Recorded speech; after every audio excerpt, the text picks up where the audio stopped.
பெற்றோரே வாருங்கள், அவர் அருள்மொழி கேளுங்கள். ஆண்டவர் இல்லம் ஆனந்த வெள்ளம் வாராய் திருக்குலமே.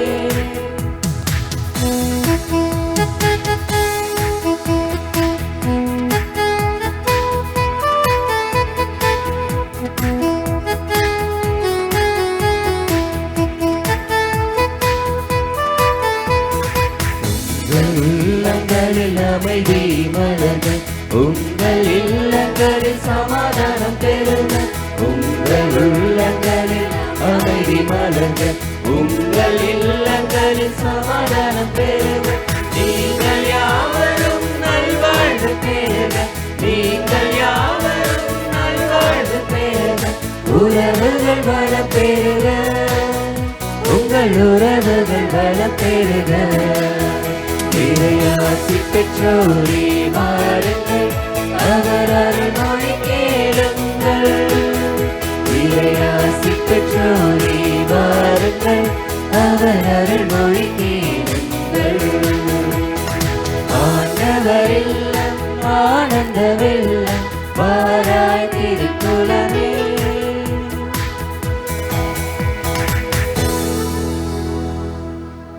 திருப்பலி முன்னுரை. இயேசு கிறிஸ்துவின் அருமையான சகோதர சகோதரிகளே, உங்கள் அனைவரையும் ஆண்டின் 27ஆம் ஞாயிறை கொண்டாடிட மகிழ அன்புடன் அழைக்கிறோம். திருமணம் என்னும் திருவருள் சாதனத்தை பற்றி இந்திய வாசகங்கள் நமக்கு எடுத்துரைக்கின்றன. ஓர் ஆணும் பெண்ணும் சேர்ந்து வாழ்வதை சமூகம் அங்கீகரிக்கும் போது அது திருமணம். அதே திருமணம் திருச்சபை அங்கீகரிக்கும் போது அது திருவருட் சாதனம். குடும்பம் என்னும் குட்டி திருச்சபை நலமாக இருந்தால்தான் உலகம் நன்றாக இருக்கும். கணவன் மனைவி இவர்களிடையே நிலவும் சமத்துவம் அன்பின் சின்னங்கள். இறைமகன் இயேசு அழகாக தெளிவாக வலியுறுத்துவதும் இதுவே. கடவுள் இணைத்ததை மனிதன் பிரிக்காதிருக்கட்டும் என்ற வார்த்தைதான். எனவே நாம் திருமணத்தில் நம் அழைப்பை ஏற்றுக்கொண்டு இறுதி வரை பிரமாணிக்கத்துடன் வாழவும், நம் குடும்பங்கள் குடும்பங்களாக வாழ்ந்திடவும் அனைவரும் ஒரு மனதாய் திருப்பலியில் இணைந்திடுவோம்.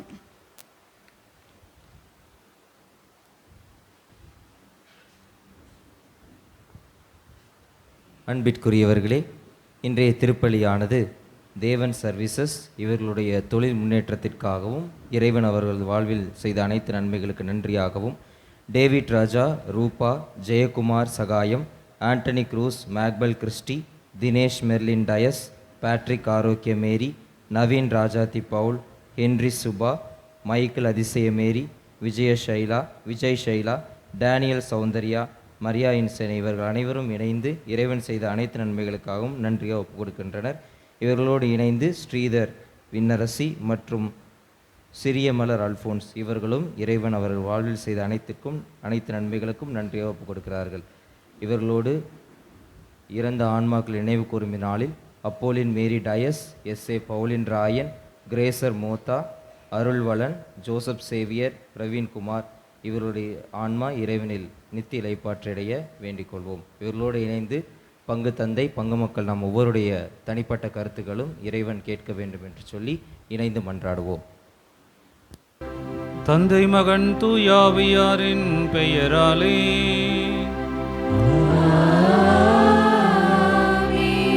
நம் ஆண்டவராகிய இயேசு கிறிஸ்துவின் அருளும் கடவுளின் அன்பும் தூயாவியாரின் நட்புறவும் உங்கள் அனைவரோடும் இருப்பதாக.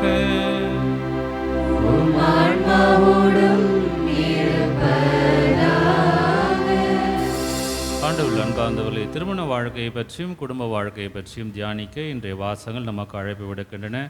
திருமணத்தினுடைய மறையுண்மைகளை பற்றியும் இறைவனுடைய திட்டத்தை பற்றியும் இன்றைக்கு வாசகங்கள் ரொம்ப தெளிவாக எடுத்து சொல்லுகின்றன. ஆகவே குடும்பம் என்பதும் திருமணம் என்பதும் சமூகத்தினுடைய ஒரு அடிப்படை என்பதை இன்றைக்கு நாம் தியானிக்க இருக்கின்றோம். நம்முடைய குடும்பங்களுக்காக, குறிப்பாக பிரிந்திருக்கின்ற குடும்பங்களுக்காக, உடைந்திருக்கின்ற குடும்பங்களுக்காக விசேஷமாக நாம் ஜெபிப்போம். இந்த உலகம் சந்தித்து கொண்டிருக்கின்ற ஒரு மிகப்பெரிய ஒரு பிரச்சனை, திருமணத்திற்கு எதிரான ஒரு போக்கு அதிகமாக இருக்கின்றது. அந்த ஒரு போக்கிற்காகவும் நாம் ஜெபிக்க வேண்டும். இறைவன் திருமணம் என்கின்ற அந்த சமூக நிறுவனத்தை பாதுகாக்க நம்மை ஒரு கருவிகளாக பயன்படுத்த வேண்டும் என்று ஜெபிப்போம். மேலும் இன்றைய திருப்பலி வாசிக்கப்பட்ட அனைத்து கருத்துக்களுக்காக நாம் ஜெபித்து திருப்பலி ஒப்பு கொடுப்போம். தூய மறை நிகழ்வுகளை கொண்டாட நாம் தகுதி பெறும் பொருட்டு நம் பாவங்களை ஏற்றுக்கொள்வோம்.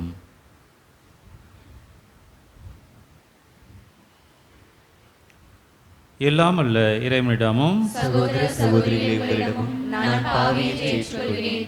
என் சிந்தனையாலும் சொல்லாலும் செயலாலும் கடமைகளை தவறியதாலும் பாவங்கள் பல செய்தேன். என் பாவமே என் பாவமே என் பெரும் பாவமே. ஆகையால் இப்பொழுதும் கன்னியான புனித மரியாதையும் வானதூதர் புனிதர் அனைவரையும் சகோதர சகோதரிகளையும் நம் இறைவனாகிய ஆண்டவரிடம் எனக்காக வேண்டிக் கொள்ள மன்றாடுகிறேன். இல்லாமல் இறைவன் நம் மீது இரக்கம் வைத்து நம் பாவங்களை மன்னித்து நம்மை நிலை வாழ்வுக்கு அழைத்து செல்வாராக. ஆமென்.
மன்றாடுவோமாக.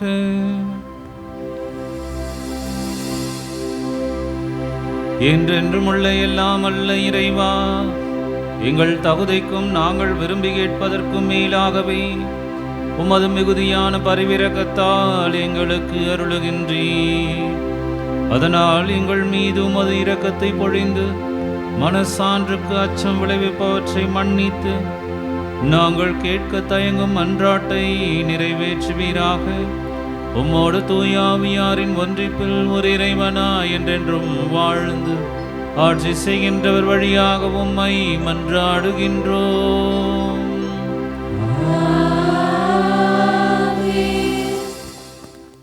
முதல் வாசக முன்னுரை. முதல் வாசகத்தில் கடவுள் முதல் படைப்பு நிகழ்வில் மனிதர்களை ஆணும் பெண்ணுமாக கடவுள் தன் சாயலில் படைக்கின்றார். இரண்டாம் நிகழ்வில் முதலில் ஆணும் ஆதாமும், இரண்டாவதாக பெண்ணும் ஏவாளும் படைக்கப்படுகின்றனர். திருமண உறவு என்பது ஆணுக்கும் பெண்ணுக்கும் இடையே நடப்பது என்றும் இது இறைவனால் ஏற்படுத்தப்பட்ட உறவு என்றும் இந்த உறவில் இறைவனே சான்றாக இருக்கின்றார் என்றும் இந்த உறவினால் ஆண் பெண் உறவிலே பெரிய மாற்றம் இருக்கின்றது என்று முன்வைக்கிறது தொடக்க நூல். இதனை கவனமுடன் வாசிக்க கேட்போம். முதல் வாசகம். இருவருமே ஒரே உடலாய் இருப்பர். தொடக்க நூலிலிருந்து வாசகம். அதிகாரம் 2, இறைவசனங்கள் 18 முதல் 24 முடிய. அனைத்தையும் படைத்து முடித்த பின் ஆண்டவராகிய கடவுள் மனிதன் தனிமையாக இருப்பது நல்லதன்று, அவனுக்கு தகுந்த துணையை உருவாக்குவேன் என்றார். ஆண்டவராகிய கடவுள் மண்ணிலிருந்து எல்லா காட்டு விலங்குகளையும் வானத்து பறவைகளையும் உருவாக்கி அவற்றிற்கு மனிதன் என்ன பெயரிடுவான் என்று பார்க்க அவனை அவனிடம் கொண்டு வந்தார். உயிருள்ள ஒவ்வொன்றுக்கும் அவன் என்ன பெயரிட்டானோ அதுவே அதன் பெயராயிற்று. கால்நடைகள், வானத்து பறவைகள், காட்டு விலங்குகள் ஆகிய எல்லாவற்றிற்கும் மனிதன் பெயரிட்டான். தனக்கு தகுந்த துணையையோ மனிதன் காணவில்லை. ஆகவே ஆண்டவராகிய கடவுள் மனிதனுக்கு ஆழ்ந்த உறக்கம் வரச் செய்து அவன் உறங்கும் பொழுது அவன் விலா எலும்பு ஒன்றை எடுத்துக்கொண்டு எடுத்த இடத்தை சதையால் அடைத்தார். ஆண்டவராகிய கடவுள் தாம் மனிதனிடமிருந்து எடுத்த விலா எலும்பை ஒரு பெண்ணாக உருவாக்கி மனிதனிடம் அழைத்து வந்தார். அப்பொழுது மனிதன், இதோ இவளே என் எலும்பின் எலும்பும் சதையின் சதையும் ஆனவள், ஆணிடமிருந்து எடுக்கப்பட்டதால் இவள் பெண் என்று அழைக்கப்படுவாள் என்றான். இதனால் கணவன் தன் தாய் தந்தையை விட்டுவிட்டு தன் மனைவியுடன் ஒன்றித்திருப்பான். இருவரும் ஒரே உடலாய் இருப்பர். ஆண்டவர் வழங்கும் அருள்வாக்கு. இறைவனுக்கு நன்றி.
அவர் காட்டிய வழியில் நீ நடப்பார்.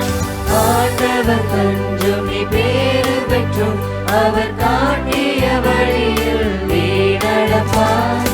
உழைப்பார், நீ உந்தன் உணவை கொள்வார்.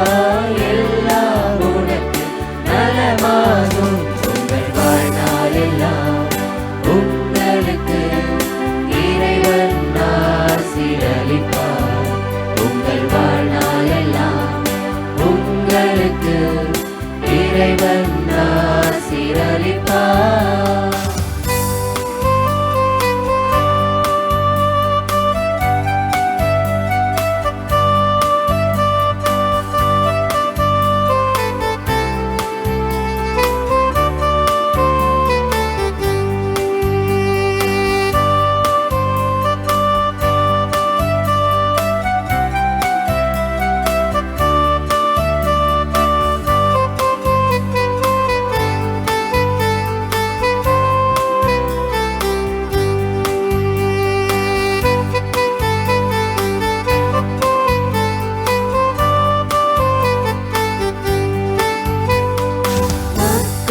மக்களை காண்பீராக, உங்கள் வாழ்வில் அமைதி நிலவிடுக. மக்களை காண்பீராக, உங்கள் வாழ்வில் அமைதி நிலவிடுக. இறைவன் தரும் நல் சமாதானம் என்றென்றும் உங்களில் நிலைத்திடுமே. உங்கள் வாழ்நாளெல்லாம் உங்களுக்கு இறைவன் ஆசீரளிப்பார். உங்கள் வாழ்நாளெல்லாம் உங்களுக்கு இறைவன் ஆசீரளிப்பார்.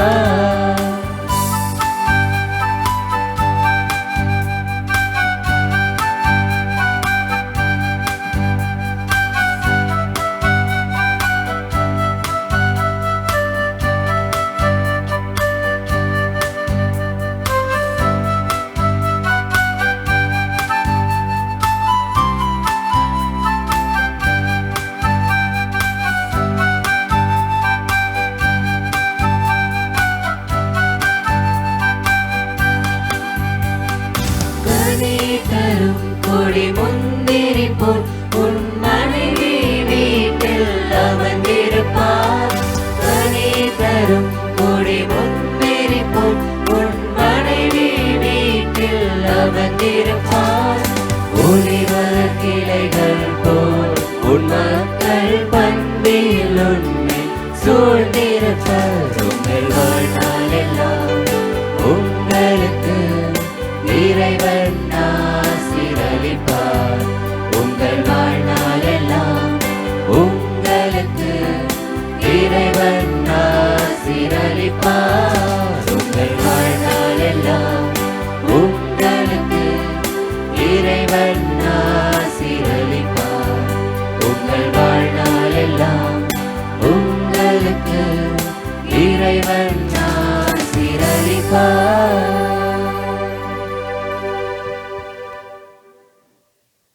இரண்டாம் வாசக முன்னுரை. இரண்டாம் வாசகத்தில் கடவுள் எல்லாவற்றையும் தமக்கென்று தாமே உண்டாக்கினார்.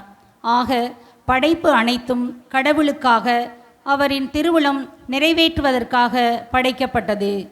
படைப்பு பொருளான மனிதர் மற்றவர்கள் மேல் ஆட்சி செலுத்த அல்லது அடிமைப்படுத்த அவர்களுக்கு உரிமை இல்லை. துன்பங்கள் மூலம் நிறைவுள்ளவராக்கினார். துன்பம் என்பது மனித குலத்தின் குறை அல்லது பலவீனம் அல்ல. இந்த உணர்வை தான் கடவுளின் மகனும் தன்மேல் சுமந்து கொண்டார். இந்த துன்பம் என்ற உணர்வைத்தான் இயேசு மீட்பு கொண்டு வரும் வழியாக பயன்படுத்தி கொண்டார். இக்கருத்துக்களை புனித பவுல் எபேசியருக்கு எழுதிய திருமுகத்தை வாசிக்க கேட்போம். இரண்டாம் வாசகம். தூய்மையாக்குகிறவர் தூய்மையாக்கப்படுவோர் அனைவருக்கும் உயிர் முதல் ஒன்றே. எபிரேயருக்கு எழுதப்பட்ட திருமுகத்திலிருந்து வாசகம். அதிகாரம் 2, இறை வசனங்கள் 9 முதல் 11 வரை.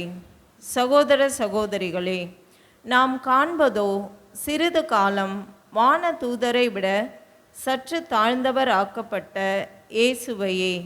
இவர் துன்புற்று இறந்ததால் மாட்சியும் மாண்பும் இவருக்கு முடியாக சூட்டப்பட்டதை காண்கிறோம். இவ்வாறு கடவுளின் அருளால் அனைவருடைய நலனுக்காகவும் இவர் சாவுக்கு உட்பட வேண்டியிருந்தது. கடவுள் எல்லாவற்றையும் தமக்கென்று தாமே உண்டாக்கினார். அவர் மக்கள் பலரை மாட்சியில் பங்கு கொள்ள அழைத்து செல்ல விரும்பிய போது அவர்களது மீட்பை தொடங்கி வழி நடத்துபவரை துன்பங்கள் மூலம் நிறைவுள்ளவராய் ஆக்கினார். இது ஏற்ற செயலே. தூய்மையாக்குகிறவர் தூய்மையாக்கப்படுவோர் அனைவருக்கும் உயிர் முதல் ஒன்றே. இதனால் இயேசு இவர்களை சகோதரர் சகோதரிகள் என்று அழைக்க வெட்கப்படவில்லை. ஆண்டவர் வழங்கும் அருள்வாக்கு. இறைவனுக்கு நன்றி.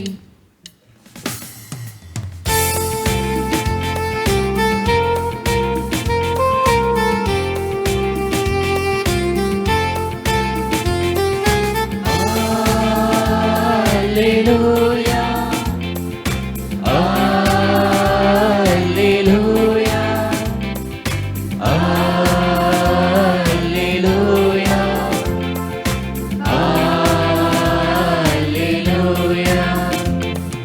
Alleluia, Alleluia, Alleluia, Alleluia, Alleluia, Alleluia. Alleluia, Alleluia. நாம் ஒருவர் மற்றவரிடம் அன்பு கொண்டுள்ளோம்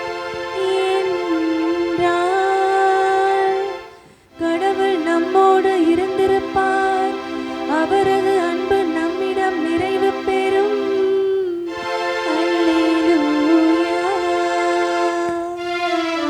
அல்லேலூயா.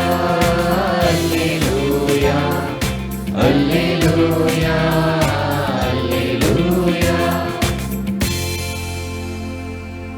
ஆண்டவர் உங்களோடு இருப்பாராக.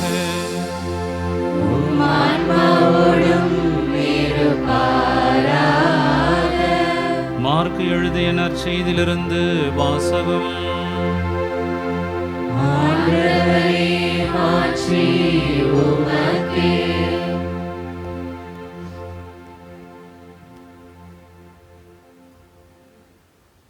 அக்காலத்தில் பரிசேயர் இயேசுவை அணுகி, கணவன் தன் மனைவியை விலக்கி விடுவது முறையா என்று கேட்டு அவரை சோதித்தனர்.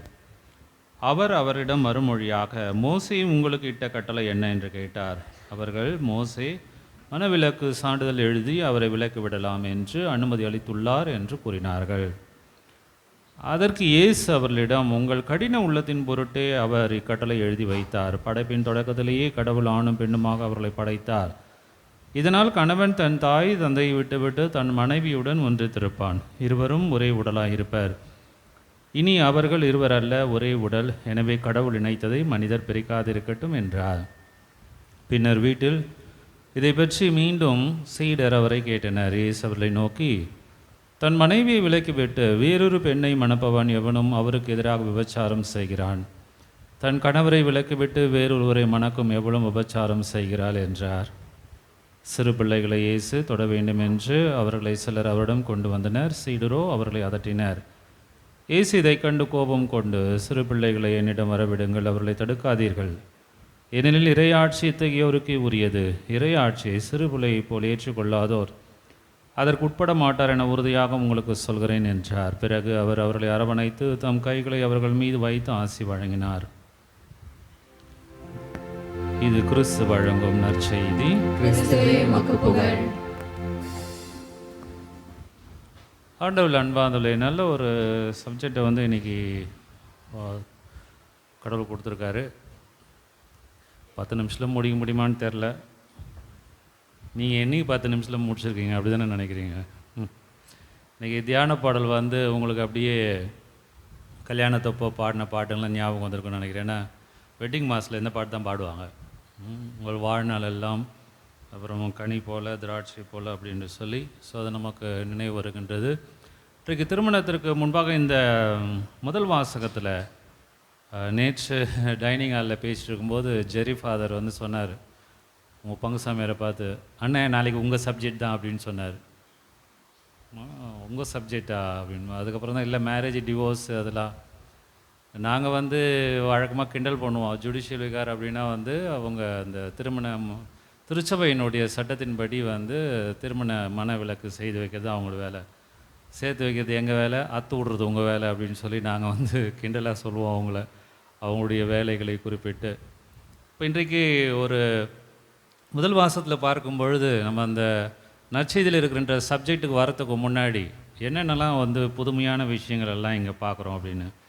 விவிலியத்தை நீங்கள் வாசிக்கும் பொழுது எப்படியெல்லாம் அதை நீங்கள் வந்து தொடர்புபடுத்தி வாசிக்க வேண்டும் என்பதை ஏற்கனவே நான் குறிப்பிட்டிருக்கின்றேன். அந்த விதத்தில் இங்கே பார்க்கும்பொழுது ஒரு 3 விஷயங்கள் வந்து நம்முடைய கவனத்தை பெறுகின்றது. ஒன்று வந்து இந்த பேர் வைக்கிற பழக்கம் எங்கேருந்து வந்தது அப்படின்னு இல்லையா. ஆதாம் வந்து எல்லாத்துக்கும் வந்து பெயர் வைப்பதற்காக ஆண்டவர் வந்து பரேட் நடத்துகிறார் ஓத்ரா. இந்த பெயர் வைக்கின்ற பழக்கம் எங்கிருந்து வந்தது? இப்போ வந்து 1 2 3 இல்லைனா வந்து XYZ அப்படின்னு கூப்பிடாம ஏன் வந்து பெயர் வச்சாங்க? இது என்றைக்காவது யோசிச்சு பார்த்துருக்கீங்களா? இது எப்படி ஆரம்பிச்சது அப்படி என்பது வந்து பெயர் வைக்க அப்படின்றது வந்து இங்கே நம்ம வந்து பார்க்கின்றோம். பட்டப்பெயர் வைக்க வச்சது கற்றுக் கொடுத்ததெல்லாம் நம்ம தான். நான் வந்து பட்டப்பெயர் வைக்கிறத வந்து சொல்ல, எனக்கு கூட ஏதாவது பேர் வச்சுருப்பீங்க நீங்கள். அங்கே வச்சாங்க, வானம்பேட்டையிலையும் வச்சாங்க, ராமாபுரத்துலையும் எனக்கு ஒரு பேர் இருந்தது, ஈஞ்சமாகத்துலையும் எனக்கு ஒரு பேர் இருந்தது. இங்கே வந்து இன்னும் உங்களுக்கு எதுவும் தோணலைன்னு நினைக்கிறேன், எப்பயாவது ஒரு நாள் வரதுனால. அதனால் பட்டப்பெயரை பற்றி பேசவில்லை, பெயர்களை ஒன்று. ரெண்டாவது பார்க்கும் பொழுது மேட்ரிமோனியல் சர்வீசஸ். உனக்கு வந்து எது பொருத்தமாக இருக்குதுன்னு பார்க்கறதுக்கு ஆண்டவர் வந்து ஆதாம் அப்படியே கூப்பிட்டு வர்றார். ஸோ பொருத்தமான ஒரு நபர் வேணும், இல்லை விலங்கினம் என்ன தெரில, அது வேணும் அப்படின்னு சொல்லி ஆண்டவர் கூப்பிட்டார். ஸோ மேட்ரிமோனியல் சர்வீசஸ் அது பார்க்குறோம். மூன்றாவது வந்து ஒரு ஃபஸ்ட்டு சர்ஜன் யார் அப்படின்னு சொன்னால் ஆண்டவர் தான். விழாவிலிருந்து எடுத்து, நிச்சயமாக சர்ஜரி பண்ணாமல் எப்படி விழாவில் எலும்புலேருந்து எடுக்க முடியும் இல்லையா. ஸோ இது மாதிரி நுணுக்கமான விஷயங்கள்லாம் வந்து பார்க்கும்போது யோபினுடைய புத்தகத்திலும் இது போன்ற நிறைய குறிப்புகள் இருக்குது. ஏன்னா புதன் விண்கோள், ஃப்ரிட்ஜு அதெல்லாம் இருக்குது. ஃப்ரிட்ஜு வந்து எப்படி இருந்தது என்பதை வந்து யோபில் நீங்கள் புத்தகத்தில் பார்க்கும்போது படிக்கலாம். அது போன்ற சிறு குறிப்புகள் இங்கே இருக்கின்றன. இந்த முதல் வாசகத்தில் வந்து ஒரு விதமான ஒரு ஸ்ட்ரகிளை வந்து நம்ம பார்க்குறோம். அந்த தொடக்க மோயிசன் காலத்தில் வந்து அவர் இந்த புத்தகங்களை எல்லாம் 5 புத்தகங்கள் தோரா என்று சொல்லப்படுகின்ற இந்த புத்தகங்களை வந்து மக்கள் நடுவில் வந்து நிலவிய கருத்துக்களுடைய அடிப்படையில் அவற்றையெல்லாம் வந்து பெறும்பொழுது அந்த ஒரு ஸ்ட்ரகிள் இருந்தது. எப்படி அப்படின்னு சொன்னால், எப்படி வந்து உலகம் உருவாச்சு என்கின்ற வந்து ஒரு கேள்வி. இந்த கேள்விக்கு வந்து பதில் சொல்கிறது வந்து பல இலக்கியங்களில் நிறைய தகவல்கள்லாம் இருக்குது. குறிப்பாக வந்து அந்த காலகட்டத்தில் வந்து நம்ம சான்ஸ்கிரிட் இந்தியன் வேத இலக்கியங்கள், அது அப்புறமா வந்து கிரேக்க இலக்கியம். நம்ம பேசுகிறது வந்து ஒரு 3500-4000 ஆண்டுகளுக்கு முன்பாக நம்ம பேசுகிறோம். 3500 அந்த டைம் தான் மோயிசனுடைய டைம். அவர் தான் அப்போ வந்து தொகுக்கிறார் மக்களிடையே இருந்த பரவலான நம்பிக்கைகளை, தகவல்களை எல்லாம். அப்போ வந்து படைப்பு அப்படின்னு சொல்லி, கிரியேஷன் அப்படின்னு சொல்லி, அதை வந்து எப்படி அப்படின்னப்போ கிரீக்க இலக்கியங்களில் பார்க்கும் பொழுது, கிரீக்க இலக்கியத்தில் வந்து ஆணும் பெண்ணும் வந்து ஒன்றாக இருந்ததாக ஒரு மித்தாலஜி இருக்கின்றது, புராண கதை இருக்கின்றது. ஆணும் பெண்ணும் வந்து ஒன்றாக தான் இருந்தாங்க.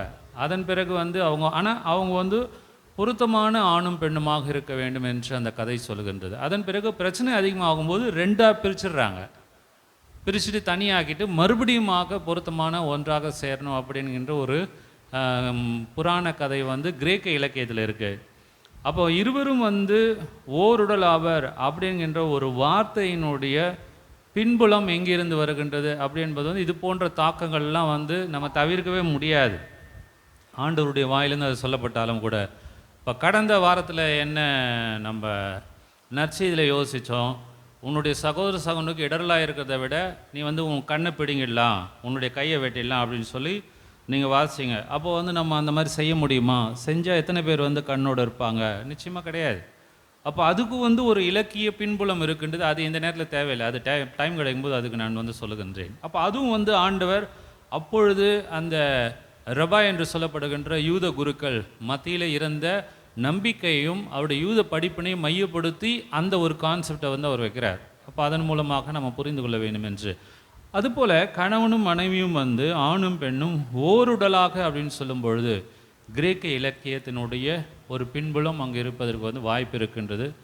ஆண்டவர் வந்து கிரேக்க இலக்கியத்தெல்லாம் படித்தாரா அப்படின்னா நிச்சயமாக படித்தார். ஏன்னா 12 வயசுலேருந்து 30 வயசு வரைக்கும் அவர் எங்கே இருந்தார் நமக்கு தெரியாது.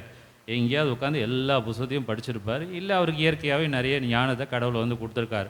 சாலமோனுக்கே கொடுக்கும்பொழுது ஆண்டவர் கொடுத்துருக்க மாட்டாரா? நிச்சயமாக கொடுத்துருப்பார். அடுத்ததாக நம்ம வந்து புராண கதைகள், இந்து புராண கதைகளில் வேத இலக்கியங்கள் இதெல்லாம் வந்து நம்ம பார்க்கும்பொழுது கிரியேஷன் ஆஃப் காட் அதெல்லாம் படிச்சிருப்பார்.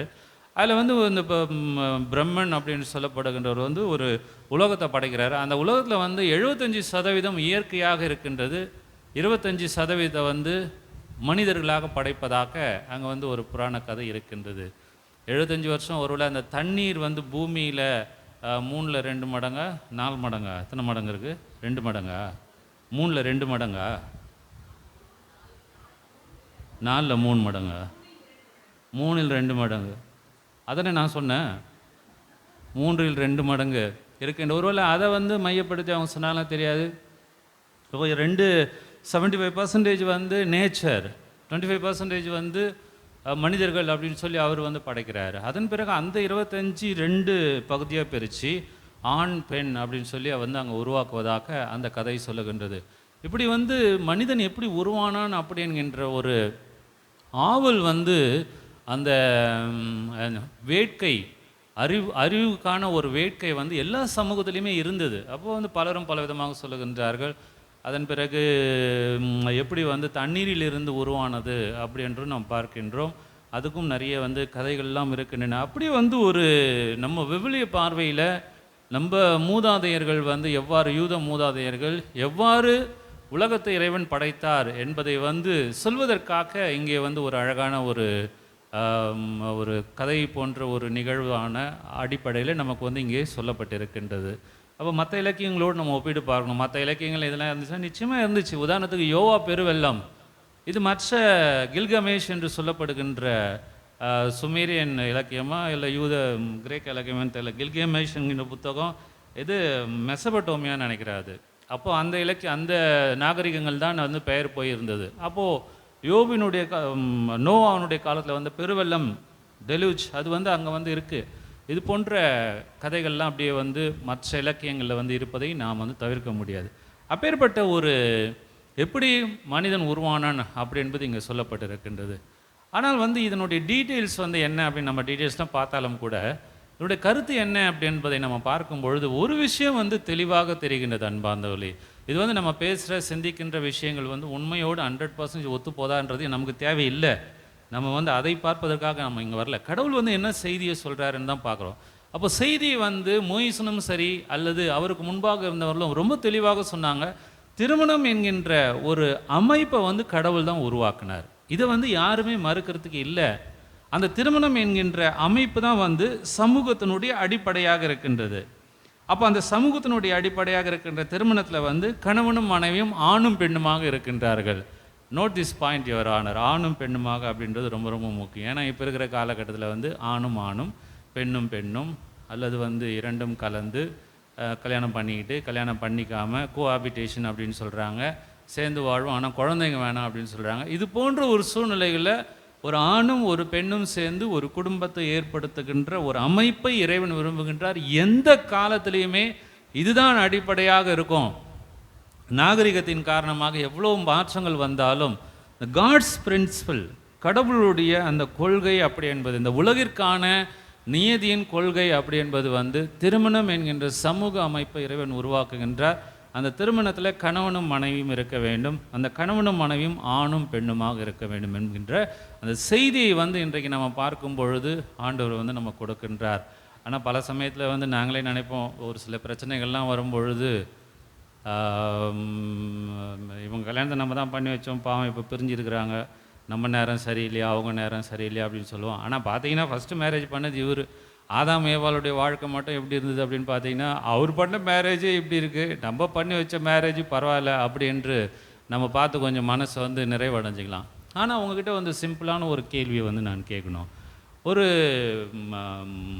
ஒரு உண்மையான திருமணம் அப்படின்னு சொன்னால் சந்தோஷமாக 2 பேருமே இருக்காங்க அப்படின்பதா, 2 பேருமே இறுதி வரை இணைந்திருக்கின்றார்கள் என்பதா அப்படின்னு பார்த்தா நிச்சயமாக இணைந்திருப்பது அப்படி தான் நீங்கள் வந்து சொல்வீங்க. இதுதான் அந்த திருமணத்தினுடைய ஒரு மாண்பாக இருக்கின்றது. அப்போ வந்து எத்தனை திருமணத்தில் வந்து மகிழ்ச்சி சந்தோஷம் இதெல்லாம் வந்து இருக்கா அப்படின்னு பார்த்தீங்கன்னா நிச்சயமாக வந்து இல்லை. இன்றைக்கு வந்து 95-96% மேரேஜஸ்லாம் நம்ம பார்க்கும்பொழுது என்னுடைய பிள்ளைகளுக்காக நாங்கள் வாழ்கின்றோம் அப்படின்னு வந்து பதில் சொல்கிறவங்க தான் நிறைய பேர் இருப்பாங்க. பல துன்பங்களையும் பல வேதனைகளையும் அனுபவித்து கொண்டு நாம் வந்து நம்மளுடைய குடும்பத்தில் என்ன பிரச்சனை நடக்குதுன்னு சொல்லி மற்றவங்களுக்கு தெரியக்கூடாதுன்றதுனால வந்து நம்ம வந்து 2 வழிகளை நம்ம பின்பற்றுவோம். ஒன்று நம்ம வந்து எப்போதுமே சிரிச்சுக்கிட்டே இருப்போம். அப்போ நம்ம பிரச்சனைகள் வந்து மற்றவங்களுக்கு தெரியக்கூடாது அப்படின்னு சொல்லி. இன்னொன்று என்ன தெரியுமா, அடுத்தவங்க கதையை பற்றி பேசுகிறது. ஏன்னா அப்போ தானே நம்ம கதையை பற்றி யாரும் பேசாமல் இருப்பாங்க. ஸோ இந்த மாதிரி வந்து நம்மளுடைய பிரச்சனைகளை வந்து நம்ம பேசாமல் இருப்போம். ஆனால் இதெல்லாம் வந்து குடும்ப வாழ்க்கையில் வந்து ரொம்ப சகஜமானது என்று நமக்கு தெரியும். அப்போது ஒரு திருமணம் ஒரு முழுமையை அடைகின்றது என்று சொல்லி சொன்னால் இவர்கள் மகிழ்ச்சியாக இருக்கின்றார்களா என்பது அளவுகோல் கிடையாது. இவர்கள் இன்பத்தை அனுபவித்தார்களா என்பது அளவுகோல் கிடையாது. இறுதி வரை இணைந்திருக்கின்றார்களா? அதனால தான் வந்து நான் கல்யாணத்தை பிளஸ் பண்ணும்போது கடவுள் இணைத்ததை மனிதன் பிரிக்காதீர்களோ அப்படின்னு சொல்லும்போது 2 கையும் பிடிச்சி ஒரு அழுத்தி அதுக்கப்புறம் ப்ளஸ் பண்ணுவேன்.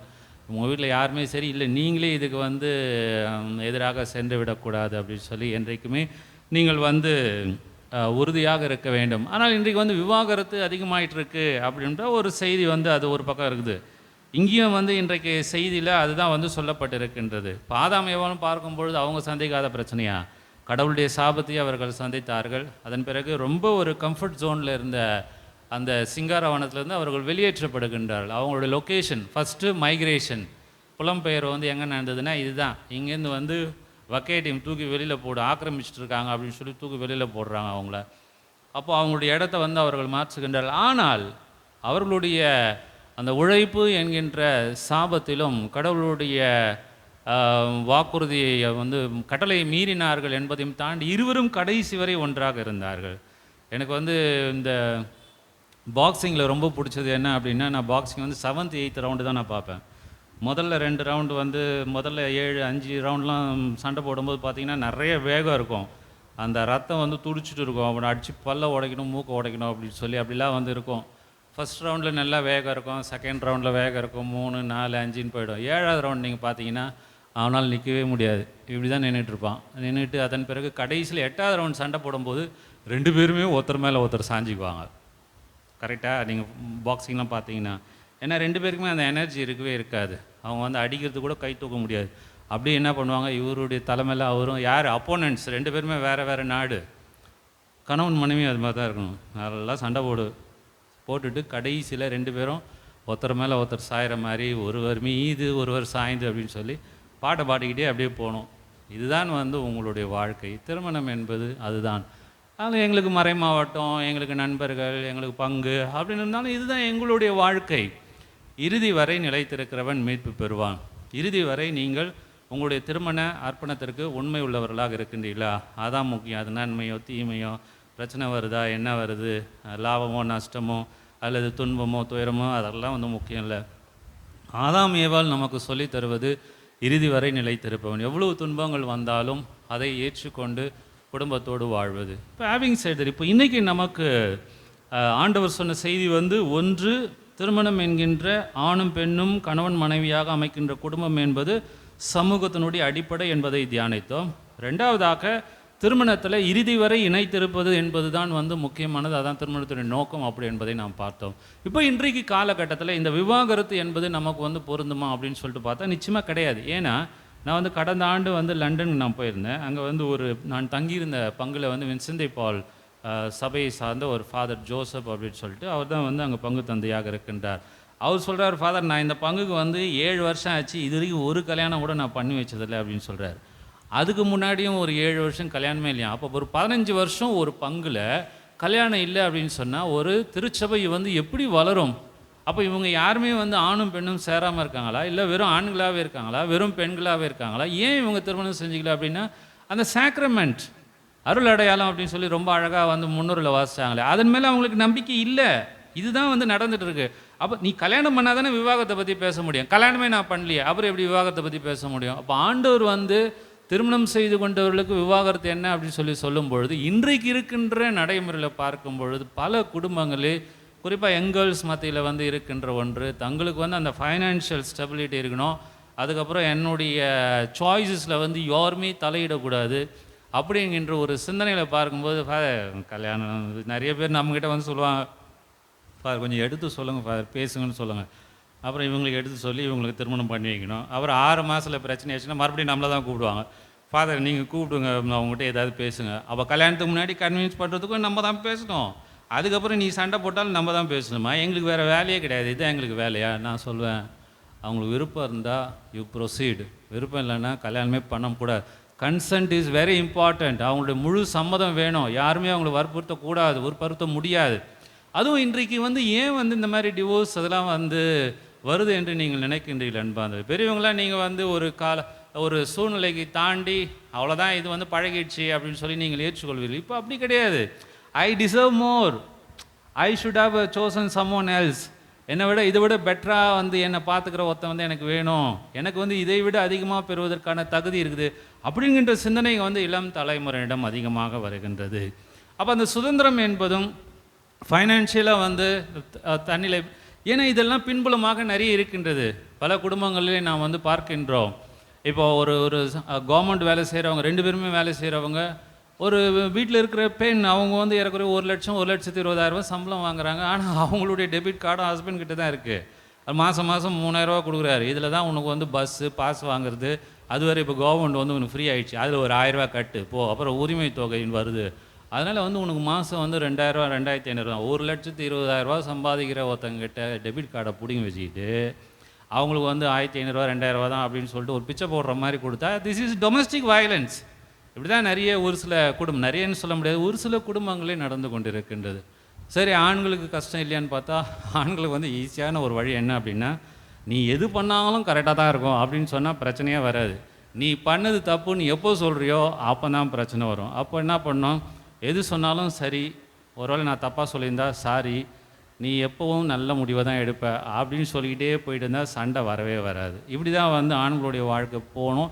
இது வந்து உங்களுக்கு அனுபவம் வந்து கற்றுக் கொடுக்கும். ஆனால் இதில் வந்து ஒரு சைக்கலாஜிக்கல் பேக்ரவுண்டு வந்து ஒன்று இருக்குது. அது வந்து சைக்கியாட்ரிஸ்ட் ஷாலினி அப்படின்னு சொல்லிட்டு ஒரு ஃபேமஸான அவங்க சொல்லுவாங்க.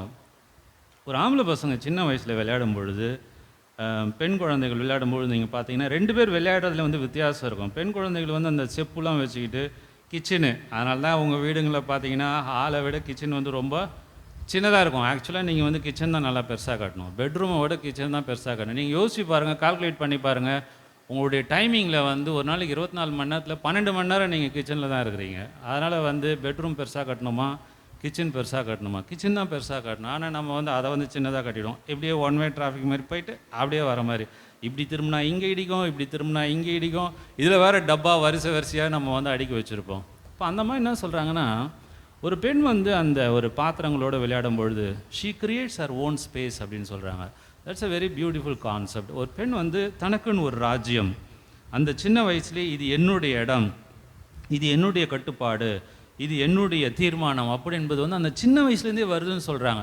அப்போ அது வளர்ந்து போகும்பொழுது குடும்ப வாழ்க்கையில் முடிவுகளை எடுக்கும் பொழுது நான் சரியான முடிவுகளை எடுக்கின்றேன், ஏனென்றால் நான் தான் அதிகமான தியாகங்களை நான் செய்கின்றேன் அப்படிங்கிற சிந்தனை வந்து அவர்களுக்கு வந்து வரும். இதெல்லாமே வந்து இந்த இளம் தலைமுறையினர் அவங்களுக்கு வந்து இதெல்லாம் வந்து ஏற்றுக்கொள்வது கடினமாக இருக்கின்ற காரணத்தினாலே அவர்களால் இந்த திருமணம் என்கின்ற ஒரு அமைப்புக்குள்ளே செல்வதற்கு அவர்கள் தயங்குகின்றார்கள். இது மிகப்பெரிய ஒரு சோதனை காலம் அன்பார்ந்தவர்களே. கத்தோலிக்க திரு அவை தான் தன்னுடைய அருளடையாளங்கள் மூலமாக இதுபோல் திருமணங்களை செய்ய வேண்டும் என்று சொல்லி இன்றைக்கு உலகத்தை பாதுகாக்கின்ற ஒரு நிலையில் இருக்கின்றது. கத்தோலிக்க திரு அவைன்னு சொன்னால் திருத்தந்தையும் நாங்களும் அல்ல, இறை மக்களாகி நீங்கள் தான் திரு அவையினுடைய எதிர்காலம் மட்டும் கிடையாது, இந்த உலகத்தினுடைய எதிர்காலமே நீங்கள் தான். என்றைக்கு வந்து திருமணம் என்கின்ற அருளடையாளங்களை மேற்கொள்ளுகின்றீர்களோ அப்போ தான் நீங்கள் வந்து இந்த உலகத்தை காப்பாற்ற முடியும். அது உங்களுடைய கைகளில் இருக்கின்றது, உங்களுடைய பிள்ளைகளுடைய கைகளில் இருக்கின்றது. அப்போ இணைந்திருப்பது எப்படி நம்ம வந்து செல்ல முடியும் என்று நம்ம பார்க்கும்பொழுது அன்பார்ந்தவர்களே, ஆதாமும் ஏவாளும் இணைந்திருப்பதை தங்களுடைய வாழ்வின் நோக்கமாக கொண்டு செயல்படுகின்றார்கள். அதுபோல் செயல்பட வேண்டும். அப்போது வந்து நீங்கள் செய்ய வேண்டியது 2 விஷயத்தை நீங்கள் ஞாபகத்தில் வைத்திருக்க வேண்டும் அன்பார்ந்தவர்களே. இன்றைக்கு உலகம் சந்தித்து கொண்டிருக்கின்ற சவால், ஆணும் திருமணம் செய்து கொள்வது, பெண்ணும் திருமணம் செய்து கொள்வது, திருமணம் என்றதே வேணாம் அப்படின்கின்ற ஒரு கலாச்சாரம் மேற்கத்திய நாட்டிலேருந்து வேகமாக பரவுது. நீங்கள் உங்களுடைய உள்ளத்திலே திருமணம் என்கின்ற அருள் அடையாளத்தினுடைய மேன்மையை புரிந்து கொள்ள வேண்டும். 1. 2வது, கணவன் மனைவியாக இறுதி வரை இணைந்திருப்பது இறைவன் நம்ம கொடுத்திருக்கின்ற அழைப்பு என்பதை ஏற்று வாழ வேண்டும். அதுதான் நம்முடைய அழைப்பாக இருக்கின்றது. இதுதான் இறைவனுடைய சித்தம், இதுதான் இறைவனுடைய நோக்கம் என்பதைத்தான் அவர் நமக்கு உணர்த்துகின்றார். இந்த இணைந்திருத்தல் எப்படி என்பதுன்னு சொல்லி நம்ம வந்து புரிந்து கொள்ள வேண்டும் என்றால் நம்முடைய அனுபவங்களும் விவிலியமும் நமக்கு வழிகாட்டுகின்றன. அதுதான் இங்கே வந்து நம்ம பார்க்கும் பொழுது பெண்களுக்கான கொடுக்கப்படுகின்ற சுதந்திரத்தை வந்து ஆண்டவர் வந்து இங்கே மறைமுகமாக சுட்டி காட்டுகின்றார். ஏன் அப்படின்னு சொன்னால், மனவிலக்கு கொடுத்து போயிடலாமா அப்படின்னு சொன்னால் யூ ஆர் நாட் லிசனிங். அப்போ ஆண்கள் வந்து மனவிலக்குன்னு சொல்லி காரணத்தை சொல்லும்போது அப்போ அவள் என்ன சொல்கிறா அப்படின்றத வந்து கேட்கவே இல்லை. ஆனால் ஆண்டவர் வந்து அந்த சிக்கலெல்லாம் அவர் போகவே மாட்டார். நிலத்தை வந்து பங்கிடுறது அப்படின்னு சொல்லும்போது எஸ்கேப் ஆகிடுவார். என்னை நீதிபதியாக நியமித்தது யார் அப்படின்னு சொல்லி எஸ்கேப் ஆகிடுவார். இங்கேயும் அது மாதிரி பார்க்கும் பொழுது கடவுள் தொடக்கத்திலிருந்தே அப்படின்னு சொல்கிறார். அப்போ இறைவனுடைய சிந்தனை நம்முடைய சிந்தனையாக மாற வேண்டும், இறைவனுடைய இயல்பு நம்முடைய இயல்பாக மாற வேண்டும், இறைவனுடைய நோக்கம் நம்முடைய நோக்கமாக மாற வேண்டும். இணைந்திருத்தல் என்பது திருமணத்தினுடைய பயனின் மிக முக்கியமான பயன் என்பதை நமக்கு உணர்த்துகின்றார். நம்முடைய குடும்பங்களுக்காக நாம் ஜெபிக்க வேண்டும், எதிர்வருகின்ற சந்ததியினருக்காகவும் நாம் ஜெபிக்க வேண்டும். திருமணம் என்கின்ற அருள் அடையாளத்தை எப்பாடுபட்டாவது நாம் காப்பாற்ற வேண்டும். நாம் எழுந்து நின்று நம்முடைய நம்பிக்கை அறிக்கையிட்டு பாடுவோம்.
தேவைகளையும் அன்றாடுகளையும் ஆண்டவருடைய பாதத்திலே சமர்ப்பித்து ஜெபிப்போம். உங்கள் பதில்: ஆண்டவரே, எங்கள் மன்றாட்டை தயவாய் கேட்டருளும். ஆண்டவரே, எங்கள் மன்றாட்டை தயவாய் கேட்டருளும். திருச்சபைக்காக எம் அன்பு தந்தையாம் இறைவா, எங்கள் திருத்தந்தை, ஆயர்கள், குருக்கள், துறவரத்தார் மற்றும் பொது நிலையினர் அனைவரும் இறையாட்சியின் மதிப்பீடுகளுக்கு ஏற்ப திரு அவையை வழிநடத்தவும், திருச்சபை நிறுவன திருச்சபைக்காக எல்லா பணி வாழ்வே திருச்சபையின் மையம் என்னும் மனநிலை திருச்சபையில் மலர இறைவா உம்மை மன்றாடுகிறோம்.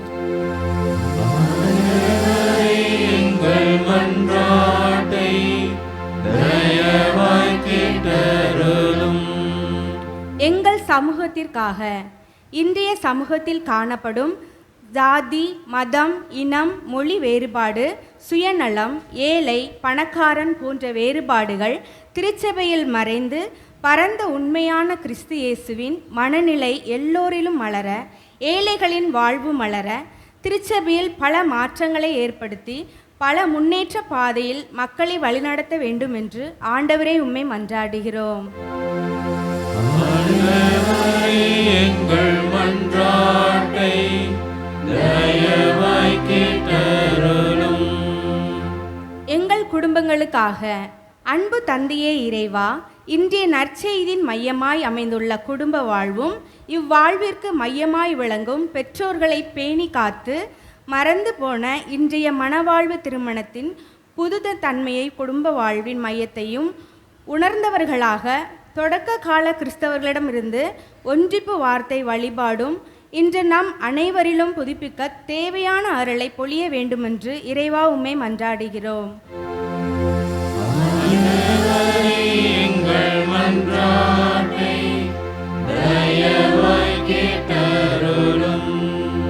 துன்பப்படுவோருக்காக. எங்கள் அன்பு தந்தையே இறைவா, உலகில் நடைபெறும் பயங்கரவாதம், இனவாதம், பருவநிலை மாற்றம், அதனால் ஏற்படும் இயற்கை அழிவுகள், இயற்கைக்கு எதிரான மனிதன் ஏற்படுத்தும் தவறுகள், இவை அனைத்தும் உமது இறை இரக்கத்தால் மாற்றம் பெற்று படைப்பில் மேன்மை மனிதன் உணர்ந்து மனித வாழ்வு மேம்பட உமது அருளை நிறைவாக பொழிய வேண்டும் என்று இறைவா உம்மை மன்றாடுகிறோம்.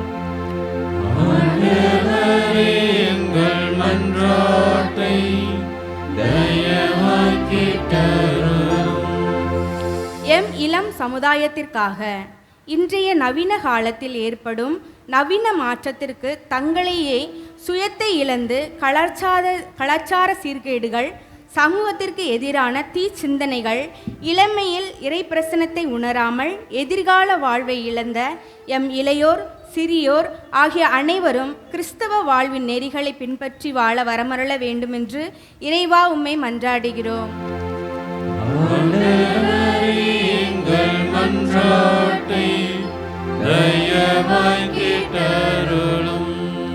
ஆலய வளர்ச்சிக்காக. நம்பிக்கையின் புகலிடமே எம் இறைவா, எங்கள் அன்னை தெரேசா ஆலயத்திற்கு அருகாமையில் உள்ள நிலத்தை விரைவில் வாங்குவதற்கு ஏற்ற சூழ்நிலை அமைய அருள் புரிய வேண்டும் என்று இறைவா உம்மை மன்றாடுகிறோம்.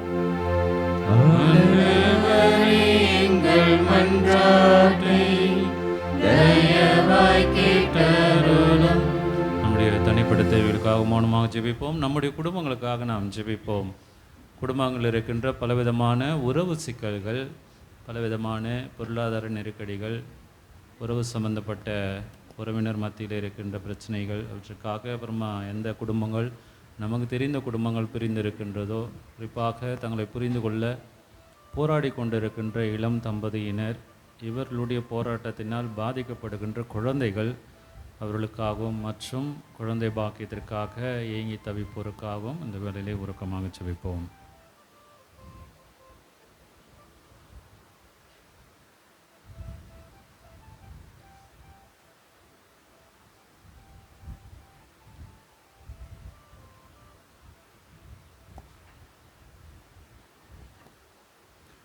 எங்கள் அடைக்கலமும் ஆற்றலுமான இறைவா, மது திரு அவை நிறைப்பற்றுள்ள மன்றாட்டுகளுக்கு செவிசாய்த்தருளும். பரிவிரக்கத்தின் காரணரான நீர் நாங்கள் நம்பிக்கையோடு கேட்பவற்றை பெற்று பயன்பெற செய்தருள்வீராக. எங்கள் ஆண்டவராகிய கிறிஸ்து வழியாக மன்றாடுகின்றோம். ஆமென்.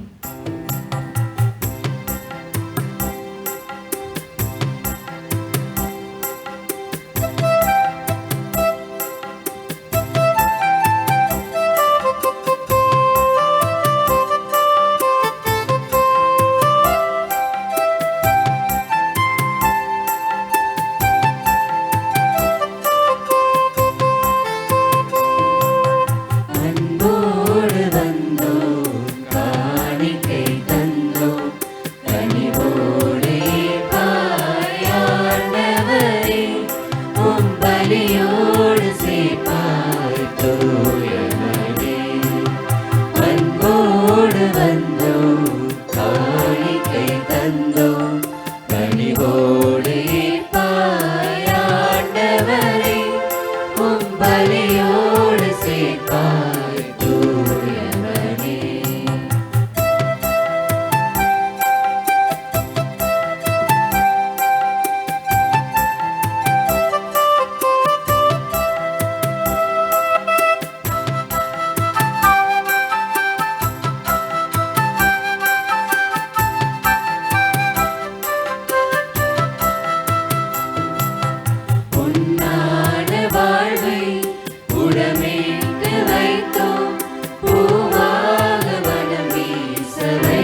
சகோதர சகோதரி என்னுடைய உங்களுடைய மானை பலி எல்லாம் உள்ள தந்தையாக இறைவனுக்கு ஏற்புடையதாகும்படி மன்றாடுங்கள். ஆண்டவர் தமது பேரின் புகழ்ச்சிக்காகவும் ஆட்சிக்காகவும் நமது நன்மைக்காகவும் புனித திரு அவை நலன்களுக்காகவும் உமது கையினின்று பலியை ஏற்றுக்கொள்வாராக.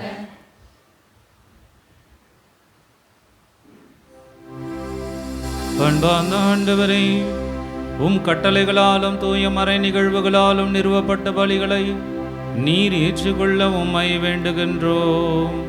உமக்கு ஏற்ற ஊழியம் புரிந்து நாங்கள் கொண்டாடும் இப்பணியால் தூய்மையாக்கப்பட்டு உமது மீட்பின் நிறைவை பெற தகுதியை பெறுவோமாக. எங்கள் ஆண்டவராகிய கிறிஸ்து வழியாக உம்மை மன்றாடுகின்றோம்.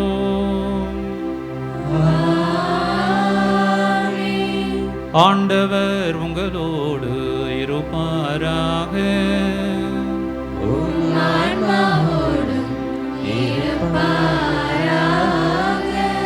இதயங்களை மேலே எழுப்புங்கள்.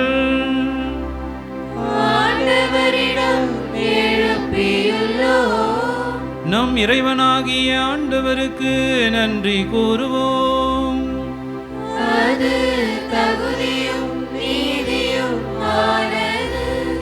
ஆண்டவரே, தூயவரான தந்தையே, என்றும் உள்ள எல்லாம் அல்ல இறைவா, என்னாலும் இவ்விடத்திலும் நாங்கள் உமக்கு நன்றி செலுத்துவது மெய்யாகவே தகுதியும் நீதியும் ஆகும். எங்கள் கடமையும் மீட்புக்குரிய செயலுமாகும். நாங்கள் வாழ்வதும் இயங்குவதும் இருப்பதும் உம்மிலேதான்.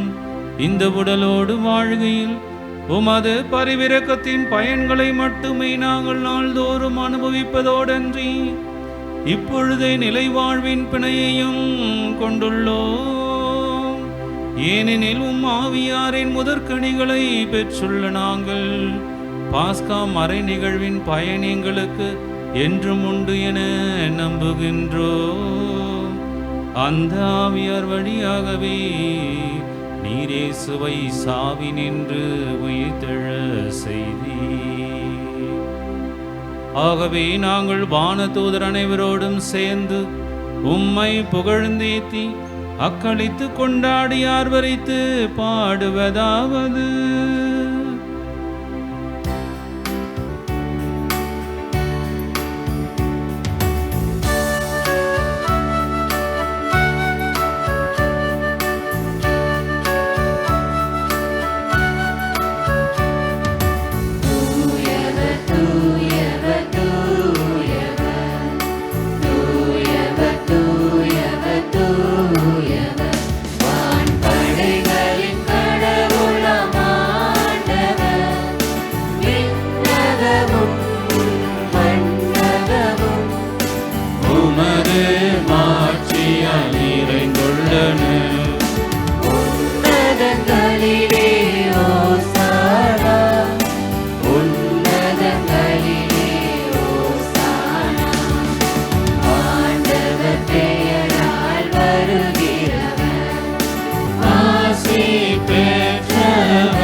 ஆண்டவரே, நீர்மையாகவே தூயவர், தூய்மை அனைத்துக்கும் ஊற்று. ஆகவே உம்முடைய ஆவியை பொழுந்தை காணிக்கைகளை தூய்மைப்படுத்த வேண்டுகின்றோம். இவ்வாறு எங்கள் ஆண்டவர் இயேசு கிறிஸ்துவின் உடலும் இரத்தமுமாக எங்களுக்கு வைமாறுவனவாக. அவர் பாடுபட உளம் கனிந்து தம்மை கையளித்த போது அப்பத்தை எடுத்து நன்றி செலுத்தி அதை பிட்டு தம் சீடருக்கு அளித்து கூறியதாவது: அனைவரும் இதிலிருந்து பெற்று உண்ணுங்கள், ஏனெனில் இது உங்களுக்காக கையளிக்கப்படும் என் உடல்.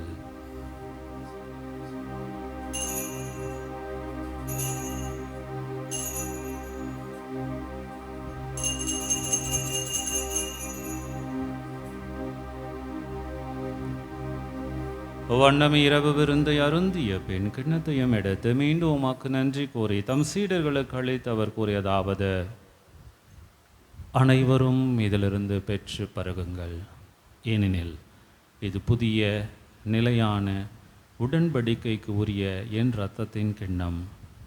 இது பாவ மன்னிப்புக்கென்று உங்களுக்காகவும் பலருக்காகவும் சிந்தப்படும். இதை என் நினைவாக செய்யுங்கள்.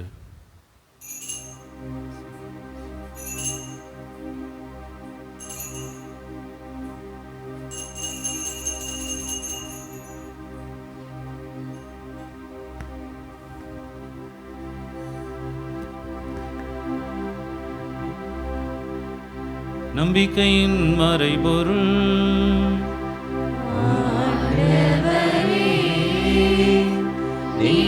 வருமளவும் உமது இறப்பினை அறிக்கையிடுகின்றோம்,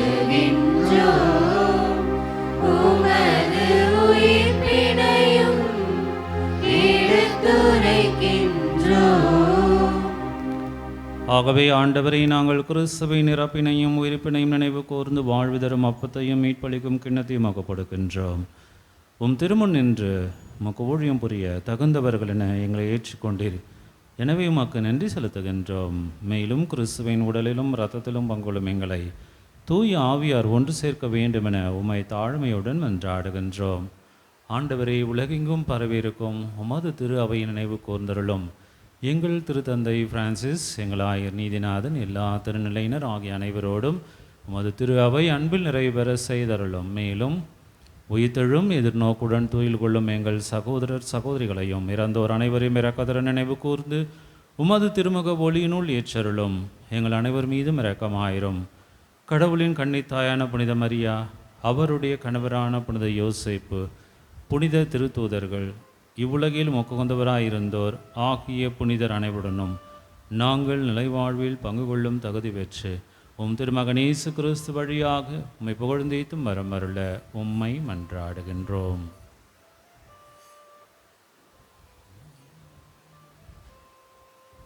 இவர் வழியாக இவரோடு இவரில் எல்லாம் வல்ல இறைவனாகிய தந்தையே, தூயாவியாரின் ஒன்றிப்பு எல்லா புகழும் ஆட்சியும் என்றென்றும் உமக்கு உரியதே.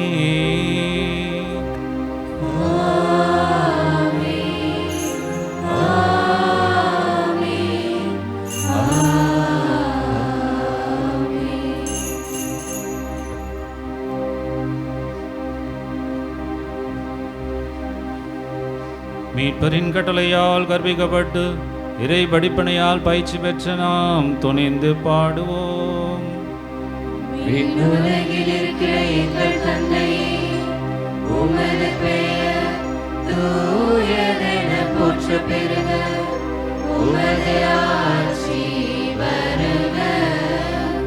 உமது திருவுளம் விண்ணுலகில் நிறைவேறுவது போல மண்ணுலகிலும் நிறைவேறுக. எங்கள் அன்றாட உணவை இன்று எங்களுக்கு தாரும். எங்களுக்கு எதிராக குற்றம் செய்வோரை நாங்கள் மன்னிப்பது போல எங்கள் குற்றங்களை மன்னியும். எங்களை சோதனைக்கு உட்படுத்தாதேயும், தீமையிலிருந்து எங்களை விடுவித்தருளும். ஆண்டவரே, தீமை அனைத்திலிருந்தும் எங்களை விடுவித்து எங்கள் வாழ்நாளில் அமைதியை கனிவுடன் அருள உம்மை மன்றாடுகின்றோம்.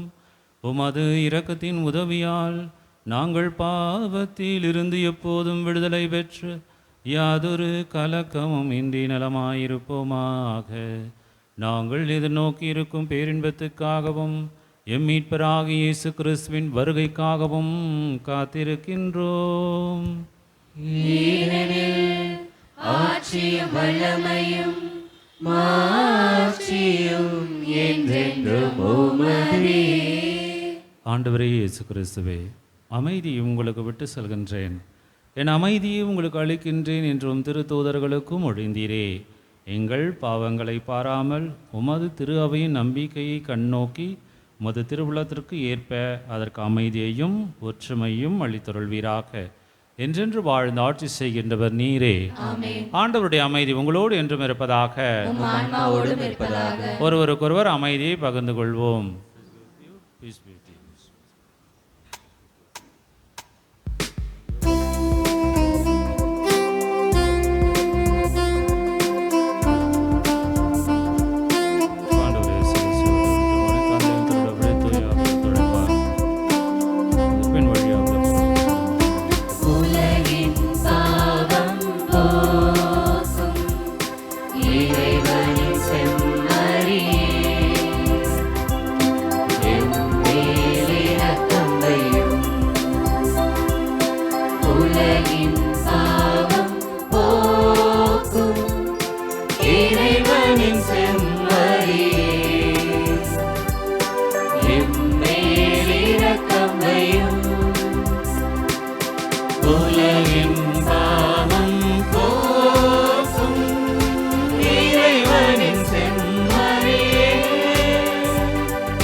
இதோ இறைவனின் செம்மறி, இவரே உலகின் பாவங்களை போக்குபவர். செம்மறின் இந்த விருந்துக்கு அழைக்க பெற்றோர் பேறு பெற்றோர். ஆண்டவரே, நேரமிடத்தில் எழுந்தருளி வர நான் தகுதியற்றவன். ஆனால் ஒரு வார்த்தை மட்டும் சொல்லியருளும், எனது ஆன்மா நலமடையும். திரு ரத்தமனை காத்து.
தங்கிடவா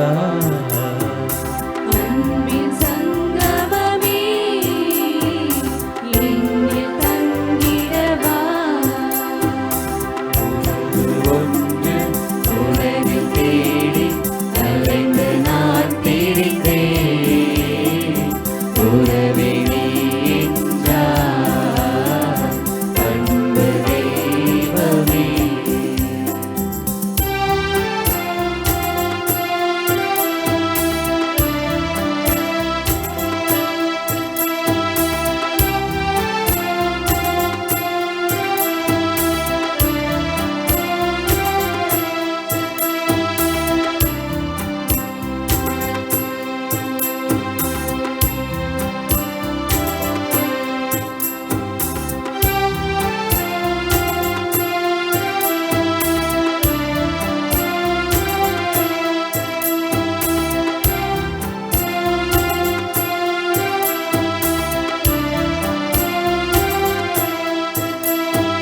துன்பமெனும் வேளையில் அன்புடன் அணைக்கவே துணையென வாழ்வினில் என்னுடன் தொடரவே இறைவனே இயேசுவே இதயம் எழுந்தேவா நாதனே நேசரே பாசமாய் நீவா உறவின் தெய்வமே என்னில் உறைந்திடவா அன்பின் சங்கமமே என்னில் தங்கிடவா உறவு ஒன்று உலகில் தேடி அலைந்து நான் திரிந்தேன் உறவே நீ என்றார் அன்பு தெய்வமே உறவு ஒன்று உலகில் தேடி அலைந்து நான் திரிந்தேன் உறவே நீ என்றார் அன்பு தெய்வமே உறவே வா உயிரே வா எழுந்து வா மகிழ்ந்து வா உறவே வா உயிரே வா எழுந்து வா மகிழ்ந்து வா உறவு ஒன்று உலகில் தேடி அலைந்து நான் திரிந்தேன் உறவே நீ என்றார் அன்பு தெய்வமே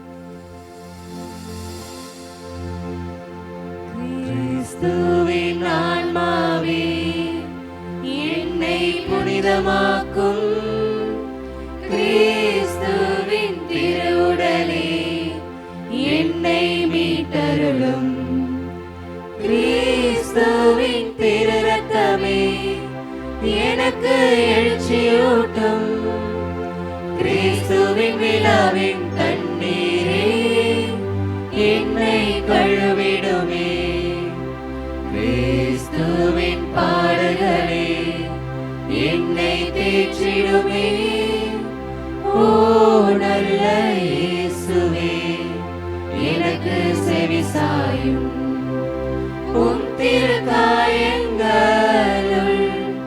என்னை மறைத்தருளும் உம்மிடமிருந்து என்னை பிரிய விடாதேயும் தீய பகைவரிடமிருந்து என்னை காத்தருளும் எனது இறப்பின் வேளையில் என்னை அழைத்தருளும் உம்மிடம் வர எனக்கு கட்டளையிட்டருளும் புனிதர்களோடு எக்காலமும் உம்மை புகழ செய்யும்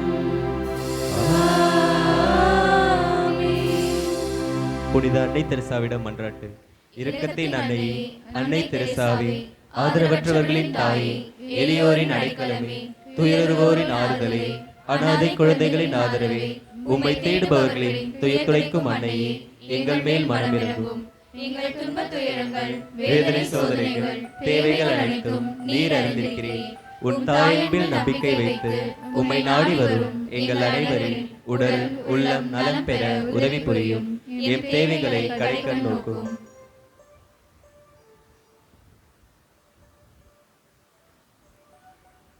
இந்த தேவைகள் அனைத்தையும் ஆண்டவர் இயேசுவிடம் இருந்து பெற்றுத்தாரும். மேலும் எங்களை அன்னை மரியாவின் பராமரிப்பில் வைத்து பாதுகாத்தருளும் தாயே, ஆமென். புனித அன்னை தெரசாவே, எங்களுக்காக வேண்டிக் கொள்ளும். அறிவிப்புகள். ஆண்டின் பொதுக்காலம் 27வது ஞாயிற்றுக்கிழமையில் இருக்கின்றோம். கடந்த ஞாயிற்றுக்கிழமை காணிக்கை ரூபாய் 4550. நமது அன்னை தெரேசா ஆலயத்தில் ஒவ்வொரு செவ்வாய் மற்றும் வெள்ளிக்கிழமைகளில் காலை 6:30 மணிக்கும் புதன்கிழமை தோறும் மாலை 6:30 மணிக்கும் திருப்பலி நடைபெறுகின்றது. இன்று மறைக்கல்வி வகுப்புகள் வழக்கம்போல் நடைபெறும். அடுத்த ஞாயிற்றுக்கிழமை காலை 8 மணி திருப்பலி வழக்கம்போல் நடைபெறும். மன்றாடுவோமாக.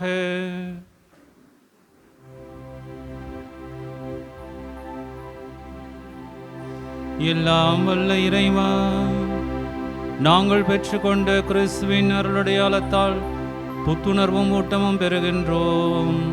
இவ்வாறு நாங்கள் அவராகவே மாறிட எங்களுக்கு அருள்வீராக. எங்கள் ஆண்டவராகிய கிறிஸ்து வழியாக உம்மை மன்றாடுகின்றோம். ஆண்டவர் உங்களோடு இருப்பாராக.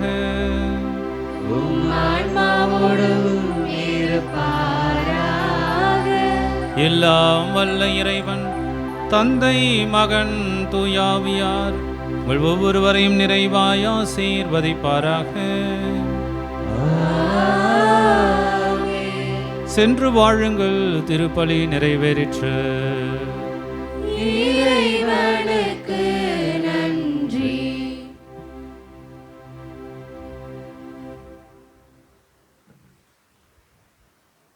என்றென்றுமுள்ள எல்லாம் இறைவா, வாழ்வின் ஊற்றும் தூய்மையின் தொடக்கமுமான தண்ணீரின் வழியாக மக்கள் புனிதமடைந்து நிலை வாழ்வின் கொடையை பெற வேண்டுமென்று திருவுளமானீர்.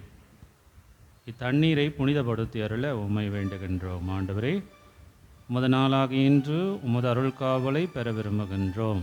வாழ்வழிக்கும் உமது அருளின் ஊற்றினை எம்மில் புதுப்பித்தருளும்.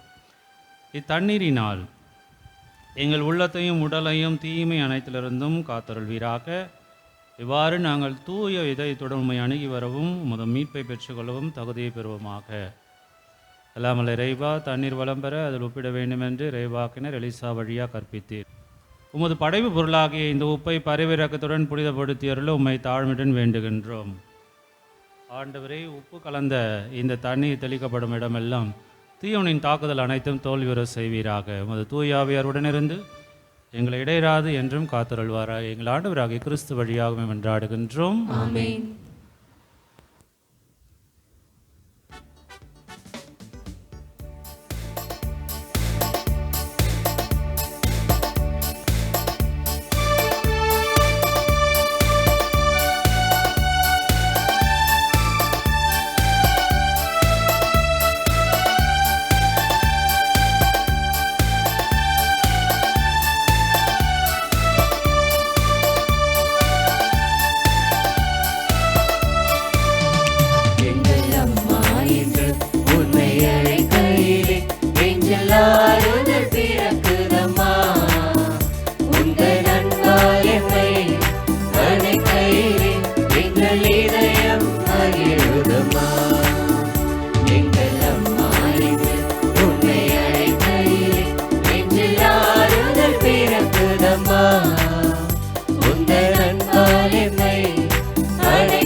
கோயில் கொண்டார். எப்போதும் வசந்தமாய் வாசல் வந்தார். என் நெஞ்சில் நிலையாக கோயில் கொண்டார். எப்போதும் வசந்தமாய் வாசல் வந்தார். விடிவெள்ளியாக நீ வரும்போது விடியாத இரவுகள் ஏதம்மா. முடிவொன்று சொல்ல நீ உள்ளபோது முடியாத முடிவுகள் ஏதம்மா. உன்னை பாடவே நான் வாழ்கிறேன். ஜெபமாலை தாய் மரியே, எங்கள் ஜெபமாலை தாய் மரியே. ஓ மரியே வாழ்க, ஓ மரியே வாழ்க, ஓ மரியே வாழ்க, ஓ மரியே வாழ்க. எங்கள் அம்மா என்று உன்னை அழைக்கையிலே நெஞ்சில் ஆறுதல் பிறக்குதம்மா. உந்தன் அன்பால் என்னை அணைக்கையிலே எங்கள் இதயம் மகிழுதம்மா.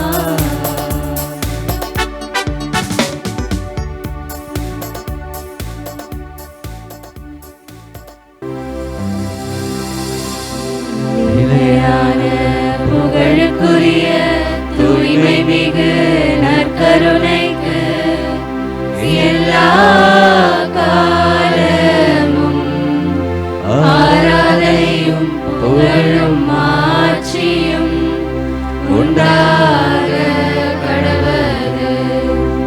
தந்தை மகன் தூயாவின் பெயராலே ஆமென்.